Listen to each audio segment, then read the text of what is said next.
I'm glad you're here this afternoon, and I'd like to share some things with you which are part of a series, okay? And that's called Reset. If you have an iPhone, if you have a computer, right, you know the reset. If you hit the reset button, everything goes back to the way it's supposed to be, right? Am I right?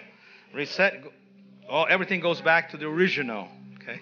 So reset, concerning the scriptures, it's a series of messages about very important areas that we need to reset, go back to. And one of the areas that we'll be touching on today is two are better than one. And you will see the significance of this in a moment. And that this follows the messages, what does God expect of you in John 15, about a month or so back, because of all the holidays, and then moving as one in Acts 2, 42 through 47. If you recall, I used key entry. Some of our young adults are not here this morning, but I remember I used key entry for this.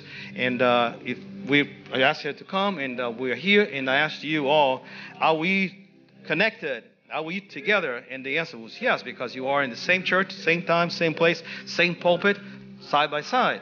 And then I asked her to give her arm, and then I asked you, are we connected? Are we together? Everybody says, yes, we are. And then I asked Keandre to move, but I didn't tell her where to. So she moved on her own. And what happened, you remember? I almost fell, right? Because she is strong, right? She moved that way, and I moved this way, and I stumbled. So the point was, it's possible for us to be in the same church, believe in the same things, be in the same building at the same time, in the same service, and still not be moving as one. You only know when you're moving as one when you are in movement. So the whole message was to say, we need to sort some things out, because this is great to be gathered on Sunday mornings. It's great to be like in situations like this. And there's a lot of good about this. We just saw one opportunity for us to welcome and celebrate another child in God's family in a way like that. That's very meaningful. So yes, it's good for that. It's good for new people to come. It's good for us to listen to the songs. It's good for us to bring like offerings and all those things that happen, right? The fellowship and even the coffee, right? And then the lunches afterwards. So that's a lot of good in these large gatherings. But we wanted to discuss with you today that it's impossible to do what we need to do, move as one, if we are not together. And for that, we need to reset. Before I move on, these are our addresses, okay? And you have there for Facebook, you have there for Instagram, and also for YouTube. In case you missed any of those messages before, they are all there. It doesn't matter who the person preaching, it's there. So I encourage you and invite you to subscribe and to like us, whichever the case may be, and follow. So this way you'll be able to take advantage. So get things in sequence. So otherwise it might not make sense what you hear today. But we want together, now that we say the same place, we connected, one mind, one purpose. What purpose is that? We want to build a community of Jesus followers. You with me? The name of our church is CCP, right? And Christian Community. When the church was debating, when it was first planted, when it was debating the name of the church, and it was chosen the first C for community, because in Portuguese community comes first, so comunidade. And community has to do with people, but people together as families, a closeness. From the day one, we wanted to be a church that it's intense as far as relationships. We want closeness, to be very close to one another. But then, obviously, we could not be just people hanging out together. We had added Christian, because we wanted to have the cross of Christ, Christianity, as the one common denominator for bringing us together. So that's how the name came from, right? So from the beginning, we wanted to build a community of Jesus followers. So community, now that we know what it is, what about Jesus followers? Who is a Jesus follower? Oh, is it someone like the pastor who's been a Christian for a long time, who's been to seminary, who knows his Bible from Genesis to Revelation, or somebody whose parents and grandparents and great-grandparents were Christian as well, was born in church, as we used to say? Is that a follower? Yeah, they are followers. But a follower of Jesus Christ, it's anyone, that's you, that's I, that at least says, I'd like to know more about Jesus. I heard about him. I want to investigate a little bit more. So it's anyone, believer or not, but someone that heard the name Jesus and says, I'd like to explore this. I'd like to know more. So this community expands. It's inclusive for everyone. It doesn't matter where you are. How much you know about the scriptures, how much you know about God and Jesus Christ and the Holy Spirit. You want to know more. So you qualify for that community of followers of Jesus Christ. Mature in faith or just beginning, you qualify for that. So anyone who embraces the teachings of Jesus Christ, regardless of the levels of faith, maturity, or knowledge. And these larger gatherings are great to get to know people, to an entry level celebration like I mentioned of today. But this type of gatherings, they will not help us build a community. Because we not only wanted to build a community of Jesus followers who are in community, but who are in community with one another. And it's impossible for us to go beyond, hi, how are you? Hello? We have more people in the 3 services, even on this service. But one of the things that I prize myself is to memorizing names right away. But I must confess to you that many times it takes a month or more to put a face with a name. And I struggle. I'll go around the person and says, okay. And I'll give you an example, put you on the spot here. That's Helen's friend. She came with Helen last Sunday. So one of these moments I'm going to have, and then I'll start approaching and conversing until she will say her name, or Helen will call her in my presence. And then before I know I got a name with a face. I have James and Maria here, but I never could remember their names until I remember Sarah, their daughter. Sarah is from the daycare center, so that's my secret, okay, about knowing your name. But I must say, I can't keep up. Because we're large. There's different people, different times. You'll follow me? So community building will not happen in this setting. Cannot do. And especially because we are, see how we're sitting? We're sitting in rows, right? We have cell groups throughout the city of Newark. And there's the current group that I belong to is on 9 Emmett Street here in Newark. And what I love is this, they have a round table. There's always food, people. Like it's a hard thing to keep, to be like faithful to a diet. But every time I get there, the table is plenty of food, all kinds. Double up, right? So eat. And but the good thing is this, we are in a circle. 6, 7 of us, everybody's facing one another. It's there. And it is in that setting that we build community. So I want to make a statement to you. Not only want to together, says we want to build a community of Jesus followers and who are in community with one another. And I need to say to you that small groups are better for that than large gatherings. You agree, right? No brainer, huh? You want to build community? You need the small groups. And I'll go a little further. Circles are better than rows. There's a place for this. What are we doing right now? It's part of this rows, but not for building community. We need to have that. What happens when we are in circles? One of the things that happens is accountability. We know who is missing and why. Are they sick? Something happened? Something maybe like very important in their lives that's going on? Can we participate? Right? We notice when people begin to get discouraged because you're so close. In the conversations, it comes up. Here it's impossible. Also, belonging. You might reveal your age if you remember the show Cheers on the sitcom on TV, remember? Remember the song in the background? It's a place where everybody knows your name. You might not like the life principles you hear or you see and listen to on Cheers, but it's a place that everybody knows your name. You can do that in small circles. You can't do that in rows. There's also a place for care. I remember many times, like in groups, that we would literally stop everything and bring help to someone. Leave and go because someone from that circle is hurting. They have a need. Obviously, circles are good too because celebrating accomplishments in birthdays, special dates, all that. So it's good for that as well. It's a place for learning. It's a place where you can say, what the heck was the pastor talking about on Sunday? You don't say what the heck, right? I said. You know what I mean, right?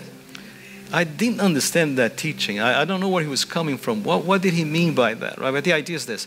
You can do that. A person with more experience that can help the others just to clarify this idea, that teaching, so on and so forth. In a place where you can pray for one another. More opportunities for you to perhaps expand on some need or some joy, something that you want to share, okay? Food for thought. It's not uncommon for people to say, Pastor Renato, I went to your church. People have this misconception that churches belong to pastors, right? That the church is not ours. We are servants of the Lord Jesus. The church is his, okay? You know that, right? But people say that. You've heard that, right? I went to your Pastor Renato's church, right? And it says, I went to your church and I liked it a lot. People were so friendly. And I said, well, thank you so much. But you did not go to our church. You went to a Sunday service. Churches where 2 or 3 are gathered together. When people can know your name, they can share with you, they can celebrate or help, whichever the case may be. Think along those lines, right? And that's comforting because if this building were ever to collapse or be destroyed, would the church stop being existing? Absolutely not. Because you are it, right? You following me, right? So, in the next few Sundays, today I want to just focus on adults and married people and singles like this.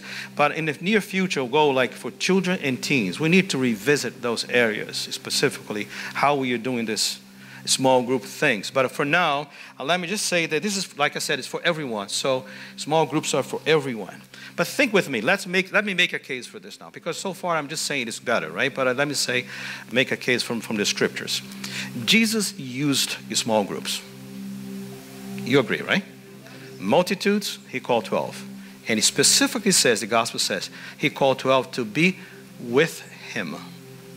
And in Jesus' case meant leave everything and follow me everywhere, 24/7. Okay? So he used small groups to teach, right? The early church, Bruno just read, they were together daily. I think these guys went a little bit too far, right? Well, I don't know the circumstances, but every single day. The point is they were together in large gatherings and in small gatherings. Weekly. That's usually weekly, right? So we have that already. But we also have another very strong word about how important these small groups are by a man named Solomon. You know who Solomon was, right? Israel's king, right? This wise man, he messed up a lot, especially towards the end of his life. But he had some great moments. One of the great moments, he was used by the Holy Spirit to write Ecclesiastes, right? Besides that Song of Songs and a lot of Proverbs. You know who I'm talking about, right? You know in your Bible, Ecclesiastes, King Solomon, right? And King Solomon said some things very important that I hope you will be with me thinking and considering why it is so important to belong to a small group. But before we hear to Solomon, let me just say this to you.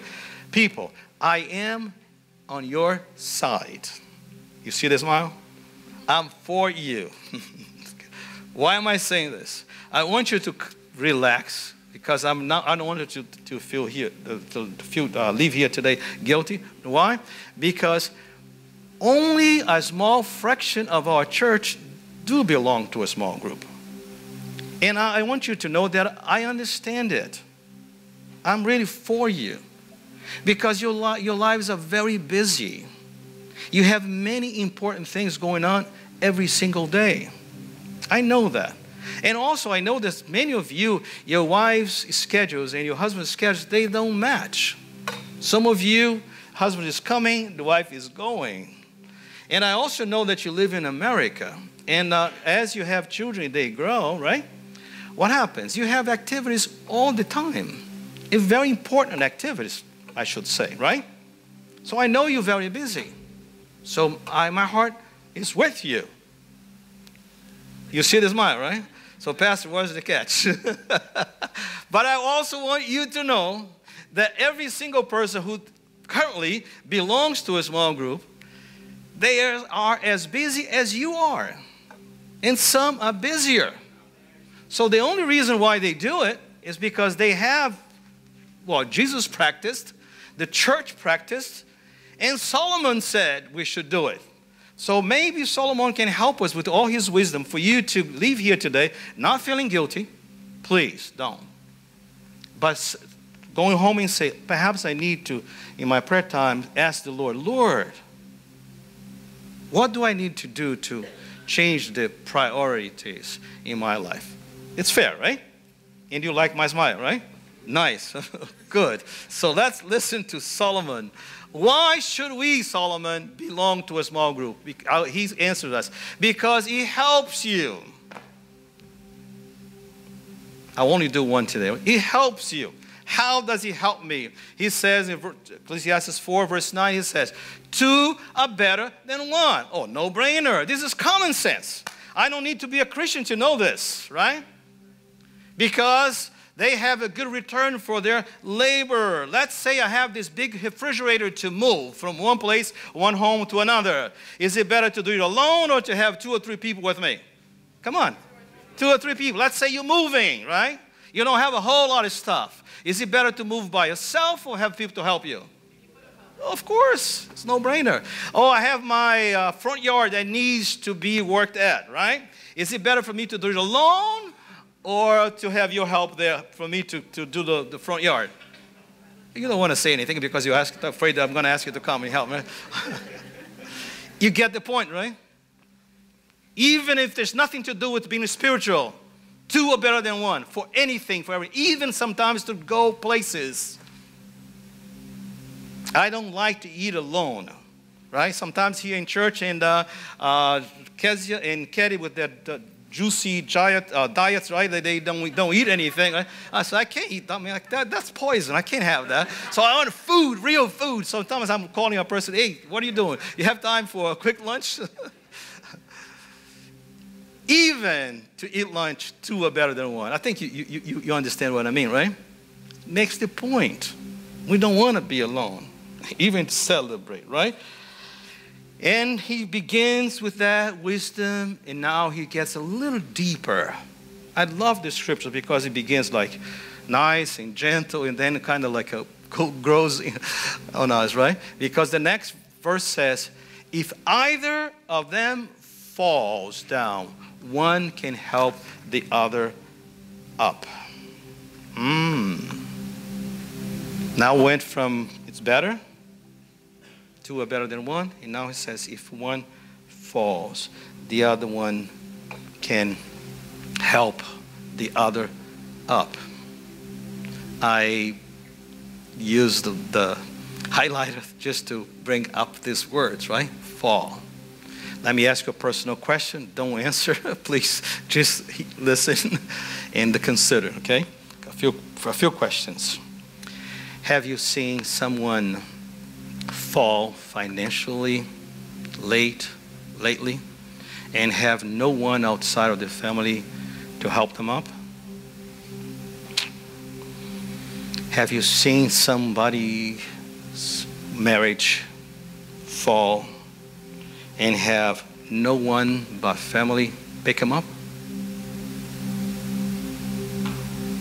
Have you seen, do you know of anybody with serious illness, themselves or family, husband, wife, or even their children, and really there was no one to help other than the family? Have you seen someone fall morally, infidelity, and the husband is pleading for help? Please, somebody, who can I trust? Or the wife is pleading for help. Please, somebody, who can I talk to? Help me navigate this. And have and find out that there's really no one outside of family that sometimes is not accessible or not available to help. I think you get the point, right?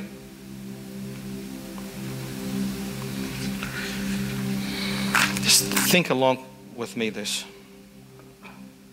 Is there someone in your life right now? If any of those terrible things were to happen, that this person would have the permission to approach you, or you be able to approach that person? Because Solomon says that pity anyone who falls and has no one to help them up. How sad. For those of you who speak Portuguese, it says coitado. Coitadinho. Poor thing. So that's the idea. That's why he says this is so important. And why? Because many times this falls, they have nothing to do with us. Nothing that we've done or that you have done. Sometimes it's because of our own doing, bad choices. But many times it's just life happening to us, different circumstances. Is there someone in your life who feels free to ask, are you okay? And won't accept I'm fine as an answer? Because it's common, right? Are you okay? I'm okay. I'm good. And you shut yourself up, right?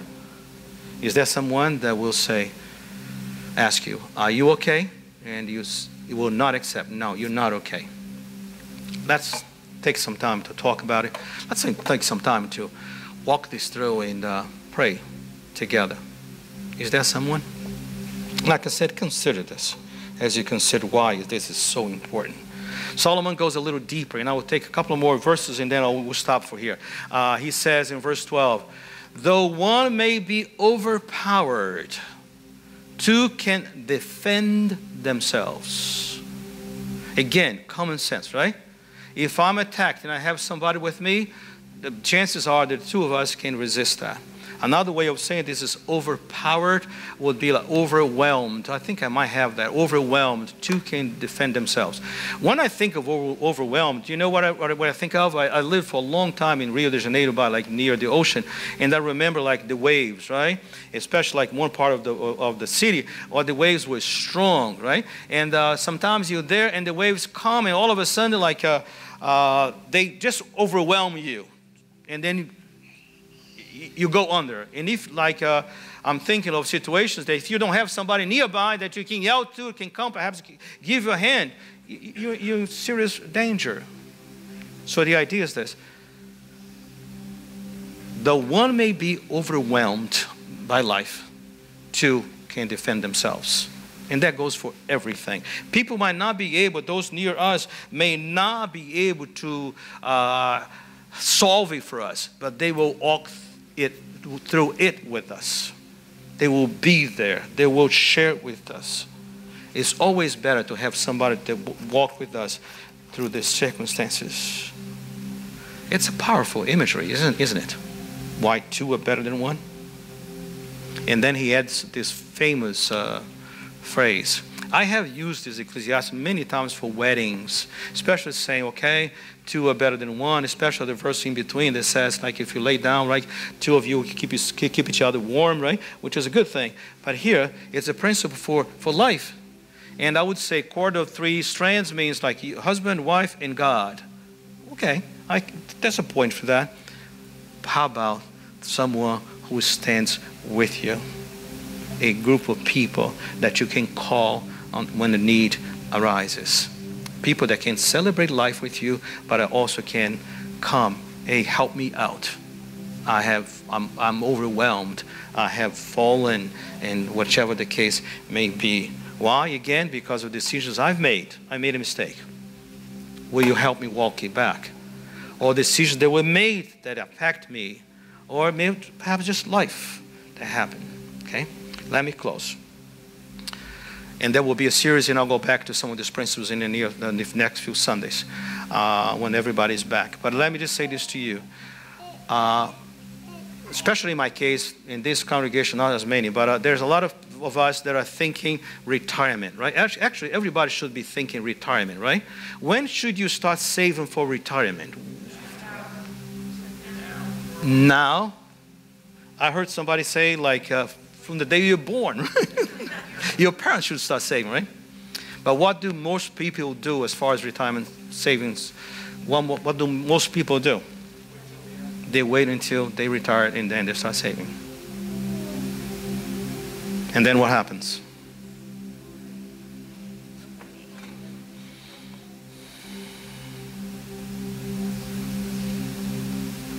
As a pastor, okay, so many times we get calls, desperate calls. Sometimes it's like a personal need, sometimes it's an illness, sometimes it's finances, sometimes it's relationships, or emergency 911 calls, right? You go, it's great. Hospital, for instance, this week, someone is in dire need. Somebody needs to go visit and pray with. Then I don't know the person's name. Then I need to ask, and then I need to put on the phone and get there.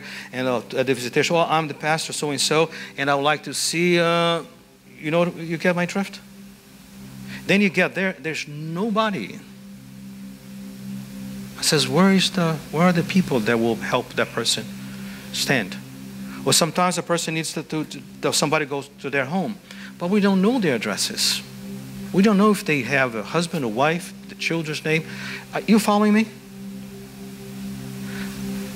A small group, not only, it's the only way, the instrument that God has given us to build community, but we need to have it ready when the need arises. We will always answer and help, do the best we can. But there's no comparison to when somebody already has the support group. It's there for everything. So you see, Jesus used it. The church practiced. Solomon says, what a pity if you don't. In the next few Sundays, you're going to hear more about it. And eventually, we're going to need a lot of you, a lot of help from you in many ways. Because in these small groups, the circles, we're going to need people like that just coming in. I have a whole bunch of questions. And people that have the gifts and the experience and the knowledge to lead. So one falls, the other helps. Two are better than one. Will you promise me to go home and not shut the filter off? Not kind of go over all the reasons why you don't have that as a high priority in your life? He says, Lord, I heard some things today. And Pastor claims this is from the scriptures, it's God's will. But you know my life. You know me. You know my needs. You know my limitations. Will you speak to me? If you pray like this, He will guide you. Then we'll help you with the guidance in the future. Amen. Such a nice thing, right? Paul is coming back. And if you notice, we skipped a lot of things, right? We didn't do offerings. Some of you you have such a habit that you already brought your offerings. God bless you, okay? But I'll give you an opportunity to do that as well as we are singing, okay? And you can do that. And I'll only make one announcement. I'll mention two, but I'll make one.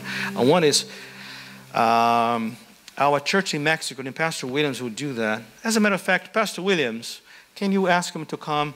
Watch this video, because you made a big investment on the Isla Mujeres, our mission there, and you need to hear this thank you from the people there at the Invasion, right? It's such a neat one. So listen to that. Paul, you can be ready to go one week.